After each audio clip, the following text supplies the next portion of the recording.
नमस्कार साथियों, स्वागत है आप सभी का अंकित इंस्पायर्स इंडिया पर। मैं हूं अंकित अवस्थी और आज सबसे बड़ा सवाल यह कि क्या युद्ध रुकने वाला है? क्या अमेरिका और इजराइल ईरान के साथ लड़ना झगड़ना बंद कर देंगे? क्या ईरान अमेरिकी ठिकानों को निशाना बनाना बंद कर देगा? क्या पश्चिम एशिया के देश अब शांति से जीना शुरू करेंगे?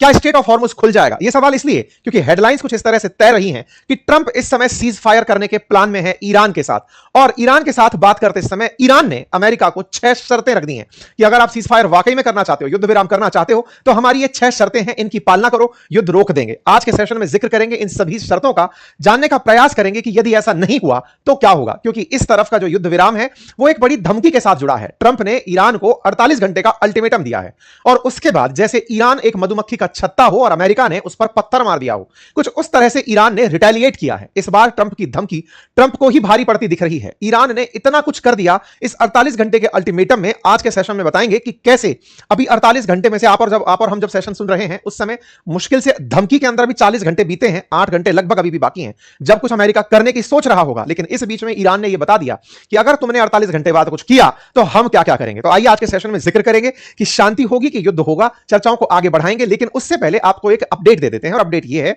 कि कल रविवार के दिन हमने एक वेबिनार आयोजित की थी। वो वेबिनार थी आर्टिफिशियल इंटेलिजेंस का आप अपने जीवन में कैसे उपयोग कर सकते हैं, जॉब्स के अंदर अपनी एक्स्ट्रा इनकम के लिए कैसे यूज कर सकते हैं। बहुत सारे छात्रों ने उसे ज्वाइन किया और बहुत सारे लोग उससे लाभान्वित भी हुए। लेकिन जैसा हमने पहले प्रॉमिस किया था कि कुछ छात्र उसमें छूट गए थे, कुछ लिसनर्स हमारे ऐसे थे जो उसको ज्वाइन नहीं कर पाए थे। हम फिर से आपके लिए उस वेबिनार का ऑप्शन ले आए हैं।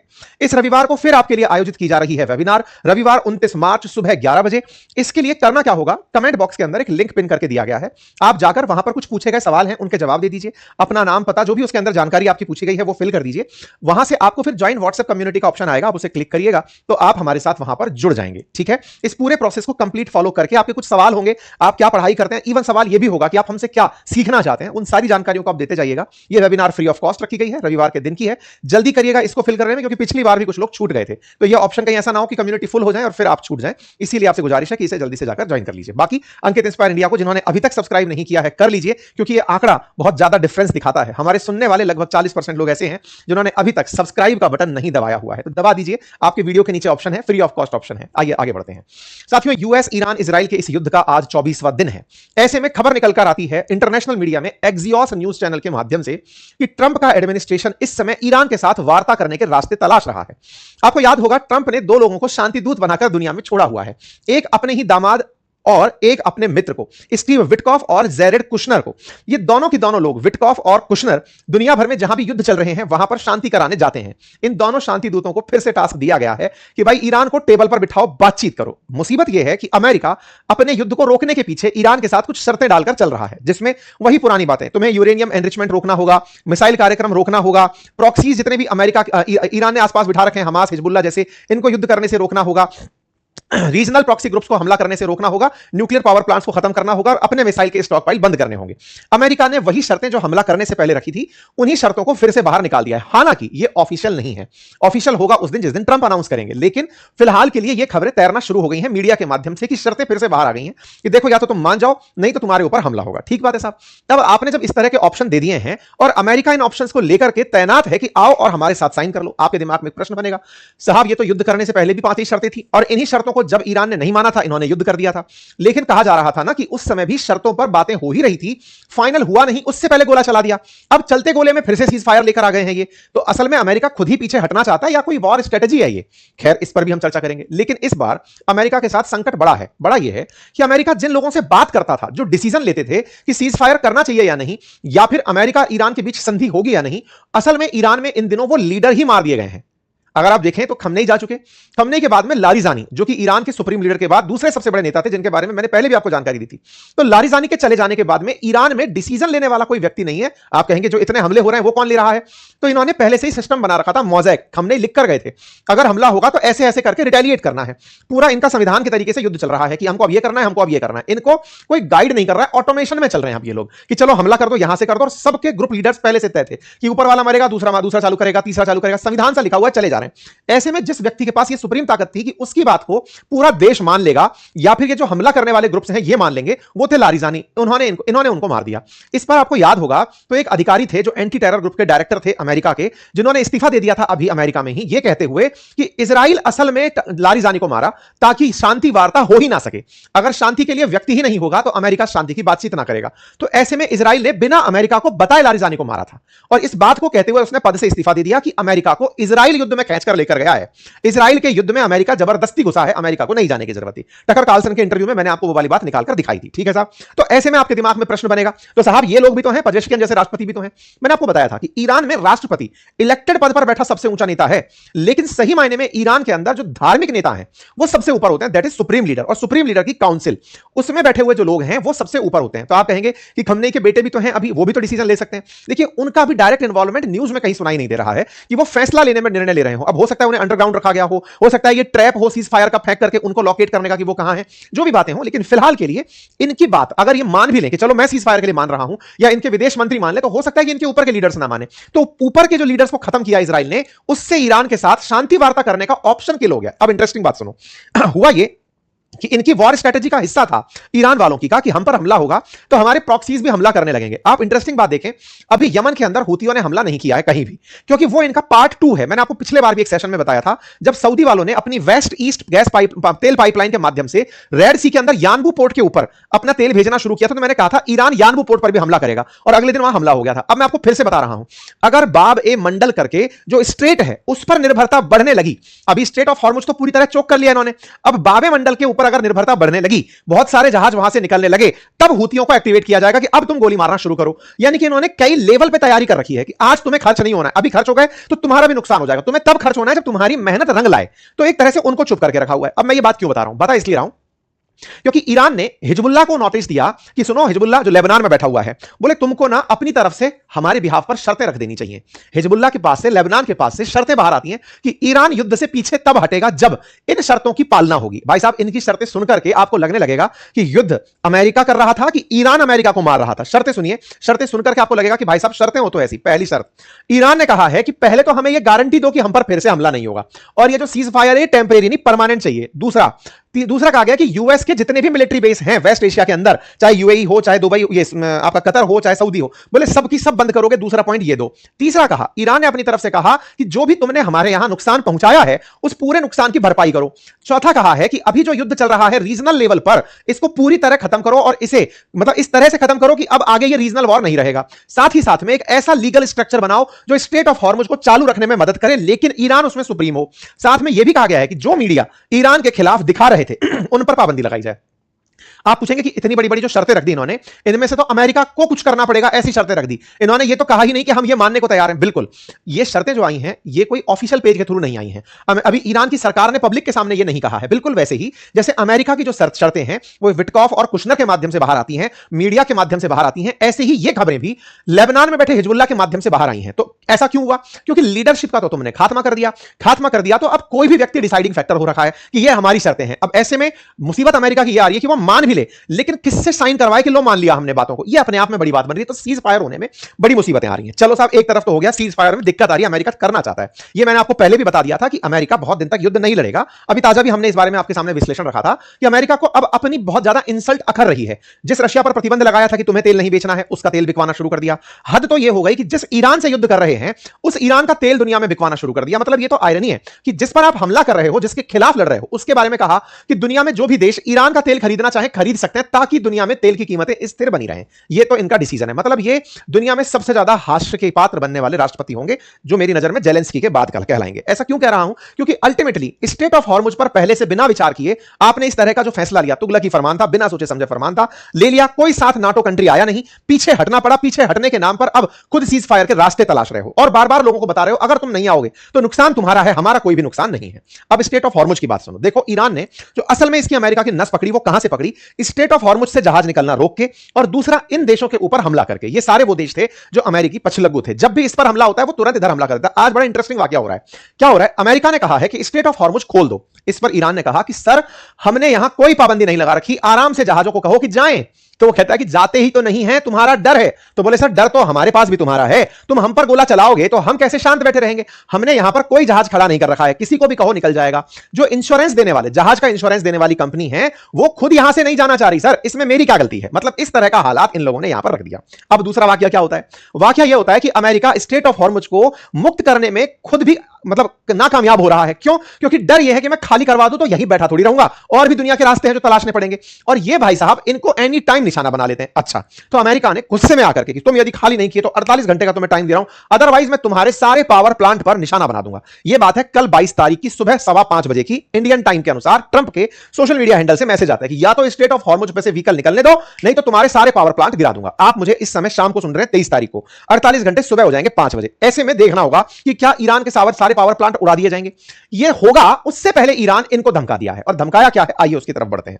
तो आपको यह तो समझ में आई गया कि अमेरिका की यह फ्रस्ट्रेशन क्यों है, क्योंकि नाटो कंट्री साथ नहीं आ रहे, यूके ने बहुत ज्यादा टोल ट्रम्प किया। अब तो हालत यह है कि अमेरिका यूके पर इतना खफा है कि कल ट्रंप ने मतलब इस बात का मजाक बनाया है, यह हमने अपने सोशल मीडिया हैंडल ट्विटर पर भी डाला था, आप चाहें तो आप देख के आ सकते हैं। वहां पर अमेरिका ने यानी खुद ट्रंप ने यूके के कीर स्टारमर का मजाक बनाया और उस मजाक को अपने वीडियो में डाला, क्योंकि फ्रस्ट्रेट हुए घूम रहा है, क्योंकि इन्हें ना तो नाटो साथ दे रहा, ना सहयोगी साथ दे रहा, कोई युद्ध में आना नहीं चाह रहा है। कह दिया कि हम साथ हैं लेकिन जहाज नहीं भेज रहे, कहा कह रहे हैं कि शांति करवाएंगे हम। तो जो भी सहयोगी देश आए हैं वो अमेरिका के साथ अपने फाइटर जेट भेजने नहीं आए, उन्होंने कहा हम आपके साथ हैं, चलो शांति करा देते हैं। ये कह रहा भाई लड़ने चलो, बोले हम लड़ने नहीं चल रहे। इन्होंने गुस्सा कर लिया तो साहब इन्होंने 5:18 का ट्वीट देख रहे हैं, if Iran doesn't fully open without threat the Strait of Hormuz within 48 hour from this exact point in time the US of मतलब United States of America will hit and obliterate their various power plant starting with the biggest one first। बोले तुम्हारा जो सबसे पहला जो power plant है उसको निशाना बनाएंगे। अब तारीखों पर नजर डालना, 22 तारीख की खबर है, सुबह 5 बजे अखबारों ने कोट करना शुरू किया, आरटी ने इसे कोट किया, हो गया। अच्छा, अब क्या होता है, इस पर निकल कर आते हैं इनके विदेश मंत्री, वो कहते हैं सर जी हमारा स्टेट खुला हुआ है, स्टेट ऑफ हॉर्मुज बंद नहीं है, आपके ही जहाज वहां से जाना नहीं चाहते, उन्हें डर लगता है, हमारी वजह से नहीं आपकी वजह से, आपके इंश्योरेंस देने वाली जो कंपनियां हैं वो वहां से जाने नहीं देना चाहती, आपने शांति हटा रखी है। पर कोई बात नहीं, ये तो प्यार की बात है। अब दुत्कार की बात सुनो, बात यह है कि यदि आपको लगता है कि आप हमारे ऊपर हमला करेंगे, आपको लगता है कि आप हमारे एनर्जी सिस्टम को तोड़ देंगे, तो सर ये जरा मैप देख लेना एक बार। हम अमेरिका पर हमला तो कर नहीं पाएंगे, लेकिन हमारे सामने की सामने जो पड़ोसी देश बैठे हैं ना, जिनमें अमेरिका ने अपने बेसेस बना रखे हैं, इन देशों से ये कहलवाने को मजबूर कर देंगे कि अमेरिका वापस जाओ, क्योंकि तुम्हारे चक्कर में इन देशों को छलनी होना पड़ गया है। बोले हमने इनको निशाना बना लिया है, हमने सोच लिया है। अच्छा, आपको इंटरेस्टिंग बात बताता हूं, ये जो पश्चिम एशिया के देश है ना, ये सऊदी अरब हुआ, ये इराक, दुबई, जितने यूएई जितने भी देश हैं, इनके अंदर का डेजर्ट है, इनके पास पीने का पानी का बड़ा किल्लत है। तो ये क्या करते हैं, इस फारस की खाड़ी, पर्शियन गल्फ में जो भरा हुआ पानी है ना, इसको डिसैलिनेट करते हैं, यानी नमकीन पानी होता है तो उसका सलाइन यानी कि नमकीन निकालते हैं, नमक बाहर निकालते हैं और फिर उसे मीठा बना के पीते हैं। इनके यहां पर तेल की रिफाइनिंग से ज्यादा पानी की रिफाइनिंग मायने रखती है इन देशवासियों के लिए। तेल सस्ता पड़ रहा है क्योंकि निकालने का सिस्टम बड़ा है, पानी रिफाइन करके इनको पीना पड़ता है। आम जन के लिए पीने का पानी समुद्र से निकाल के लाना पड़ता है, अपने आप में महंगा प्रोसेस है और इनके लिए अफोर्ड करना बहुत भारी पड़ता है। तो इन्होंने कहा सुनो, तुम हमारी बिजली बंद करोगे, हम तुम्हारा पानी बंद कर देंगे। बिजली के बिना तुम फिर भी रह लेंगे बेटा, लेकिन पानी के बिना तुम लोग नहीं रह पाओगे, पानी का पूरा सिस्टम हिला देंगे, ये ध्यान रखना।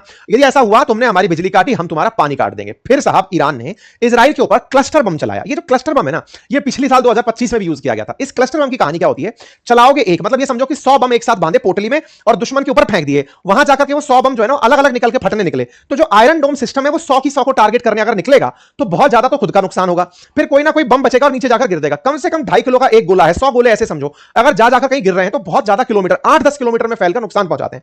तो इन्होंने क्या क्लस्टर बम का यूज करना शुरू कर दिया। क्लस्टर बम दुनिया में लगभग 120 देशों ने प्रतिबंधित कर रखे कि बोले भाई ये सही नहीं रहेगा, सिविलियंस को बहुत नुकसान होता है, युद्ध सेनाओं के बीच लड़ा जाता है। पर अमेरिका और इजराइल जब ईरान के अंदर सिविलियन को टारगेट बना रही है तो इन लोगों ने भी अपनी तरफ से इजराइल को टारगेट बनाना शुरू कर दिया। क्लस्टर बम्स जो जा जाकर के 100 बमों में फट रहे हैं और जाकर टारगेट हो रहे हैं। इस बात को अब इजराइल वाले हर जगह दिखाते घूम रहे हैं कि देखो साहब ये क्लस्टर बम फेंककर हमारे लोगों को मार रहे हैं। इसके लिए बाकायदा इजराइल में प्रधानमंत्री बाहर निकलकर आते हैं और इजराइल का हुआ नुकसान बाहर दिखाते हैं कि देखो साहब कैसे कैसे नुकसान हुआ है हमारा। यहां पर नेतन्याहू बाहर आते हैं और बाहर आकर के इजराइल में मीडिया को दिखाते हैं कि देखो ये ह्यूमैनिटी को नुकसान पहुंचाने वाले ईरान नामक देश को धरती पर होना ही नहीं चाहिए, क्योंकि ये ईरान 4000 किलोमीटर दूर तो डियागो गार्सिया पर हमला कर दिया, हमारे ऊपर हमला कर दिया, क्लस्टर बम फेंक दिया, अब ये यूरोप को भी निशाना बनाएगा। सारी दुनिया के देश आते क्यों नहीं है साथ में, चलो ईरान को बर्बाद करते हैं। अब दूसरी तरफ ईरान का कहना है कि महाराज आप मारने आए थे हमें, हम तो बचाव में मार रहे हैं, अब तुमने हमारे देश में हमारे लीडर को मार दिया, अब दुनिया को दिखाने ये बाहर आ रहे हो कि हमारे ऊपर गोला आ रहा है, तुम हमारे ऊपर हमला करने आते हो, हम कुछ ना बोले। ये तुम्हारी चाहत जो दुनिया को अपने जख्म दिखाने की और मीडिया को कंट्रोल करने की है, ये सही नहीं है। कुल मिलाकर के इजराइल ने अपना नुकसान दिखाया। ये दो बातें दिखाता है, दिखाता यह है कि ईरान के हमलों से इजराइल को भी नुकसान हुआ है और ईरानियन इसी बात का खुशी मना रहे हैं। इनकी खुशी आप मिसाइल चलते समय देख सकते हैं, जैसे दिवाली के पटाखे चला रहे हो, मिसाइल चलाते हैं और खुद नाचने लगते हैं कि वाह हमने बढ़िया मिसाइल चला दी। ये तो इस समय ईरान के हाल हो रखे हैं।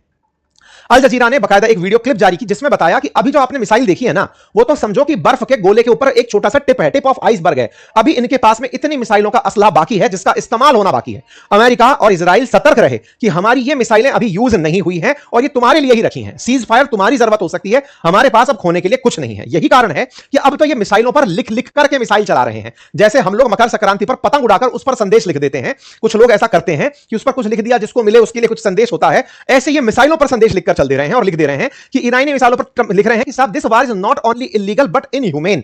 ऐसा एक पोस्टर लिख दे रहे हैं। ये पोस्टर के पीछे का कारण क्या है?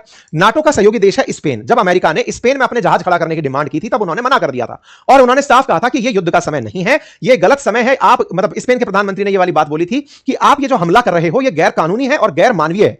इस बात को ये मिसाइलों पर पोस्टर चिपकाकर फिर उस मिसाइल को चला दे रहे हैं कि देखो साहब हम तो कह रहे थे।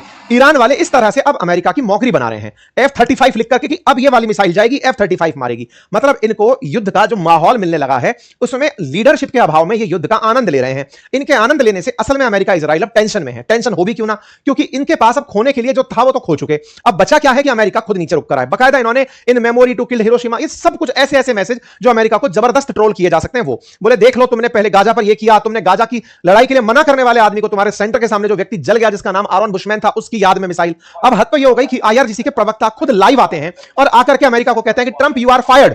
बोले क्यों? क्योंकि तुमने 48 घंटे का अल्टीमेटम दिया है, अगर तुम कुछ नहीं किया 48 घंटे में तुमको हम नौकरी से निकाल देंगे। ऐसे तो ये सीधा खुलेआम मजा ले रहे हैं। मतलब ये हो गया कि अब ये मजाक करने अमेरिका से सीधे निकल गए। ट्रंप की फ्रस्ट्रेशन नेक्स्ट लेवल बढ़ती जा रही है कि तुम्हें नौकरी से निकाल देंगे। ट्रंप को ट्रोल कर रहे हैं ये लोग। और फिर एक मैसेज डालते हैं, कॉन्सुलेट की तरफ से मैसेज आता है कि ट्रंप की मां सही कहा करती थी कि ये बेवकूफ आदमी है, इसको कुछ नहीं पता है। मतलब yes he is an idiot and zero common sense and no social skill but he is my son, I just hope he never get into politics, he is be a disaster. तो बोले तुम्हारी मां सही कहा करती थी यार, वो सही है। और ईरान वालों ने इस समय सोशल मीडिया पर कि अमेरिका का F-15 हमने निशाना बनाया, ये लीजिए धूम करके वीडियो दिखा दिया। अमेरिका अब खुद फैक्ट चेक करता फिर रहा है कि नहीं नहीं हमारा कोई विमान नहीं मिला। इस पर इकोनॉमिक्स टाइम्स ने तो गजब ही मजा कर दिया। लिखा ये कि ट्रंप जो दुनिया में कहा करते थे कि भारत और पाकिस्तान के युद्ध हुए थे, 8 प्लेन गिर गए थे, आज खुद के 3 हफ्ता के अंदर 16 गिर गए, कब बैन कहने बाहर निकलोगे? ये इकोनॉमिक्स टाइम्स लिख रहा है। सोशल मीडिया पर इकोनॉमिक टाइम के इस पत्रकार की तारीफ हो रही है कि भाई इसको इनाम दो जिसने कम से कम ये बात लिखने का साहस तो किया कि कम से कम अमेरिका को आईना तो दिखाया कि हां भाई अब कब आओगे कहने के लिए भाई इतने लोगों की मैंने जान बचा ली, ये कर लिया वो कर लिया। कहां हो मिस्टर पीस प्रेसिडेंट? तो मिस्टर पीस प्रेसिडेंट इस समय बिल्कुल घिर चुके हैं। फ्रस्ट्रेशन में अपनी इज्जत बचाने के लिए भले ही वो ईरान पर कोई बड़ा हमला करते हैं, लेकिन ईरान अपने निडर को दुनिया को डराने में यूज ले चुका है कि भैया सुनो अब हमें डर नहीं है, तुम क्या करोगे? गोला मारोगे मार दो, तुम हमको मारोगे मार दो, तुम 21 साल तक अफगानिस्तान में कुछ नहीं बिगाड़ पाए, तुम इराक में कुछ नहीं कर पाए, तुम हमारा कुछ करोगे नहीं, चला लो जो चलाना है। तो कुल मिलाकर के अब अमेरिका के लिए हालत जो है वो खराब हो रही है। सोशल मीडिया पर बकायदा वीडियो गेम्स चल रहे हैं भाई कि ईरान ने क्या हाल किया, अमेरिका इजराइल मिलकर के हमला किया ईरान पर, ईरान ने ठग से इनके रास्ते को रोक दिया, मीम्स चल रहे हैं, गजब तरीके से ट्रोलिंग अमेरिका की फिलहाल चल रही है। खैर कोई बात नहीं। तो इस तरह की स्थितियां जो बनी हुई हैं, उसके बाद में इस आदमी को पकड़ा गया। ये कौन है आप इसको पहचान लीजिए, ये आदमी है लिंडसे ग्राहम। ये वही आदमी है जो ट्रंप को कहा था कि रूस का अगर यूक्रेन पर हमला रुकवाना चाहते हो तो भारत पर 500% सैंक्शन लगा दो। ये लिंडसे ग्राहम जिसने इजराइल जाकर, सऊदी जाकर अमेरिका में ट्रंप को भड़काया कि ईरान पर गोला चलाओ। ये अमेरिका में ट्रंप का मित्र है और एक सीनेटर है भाई साहब। इसको अब पकड़ लिया है वहीं के ही सांसदों ने और वहीं के पॉलिटिकल कार्यकर्ताओं ने, और पकड़ पकड़ कर कहा जा रहा है कि एक बात बताओ भाई साहब, ये रिपब्लिकन नेता है नैन्सी मेस, इनका कहना है कि तुम्हारा तो कोई बेटा बेटी है नहीं, तुमने युद्ध शुरू करवा दिया, हमारे बच्चे जो युद्ध में जा रहे हैं उनका साथ क्या होगा, तुम क्यों खुद अपने बच्चों को नहीं बेचते, तुम होते कौन हो युद्ध के लिए सलाह देने वाले? तो इसको अब घसीटा जा रहा है। कुल मिलाकर के अमेरिका की इंटरनल पॉलिटिक्स में भी अब ट्रंप के लिए मुश्किल उनकी ही पार्टी के लोग रिपब्लिकन्स खड़ा कर रहे हैं।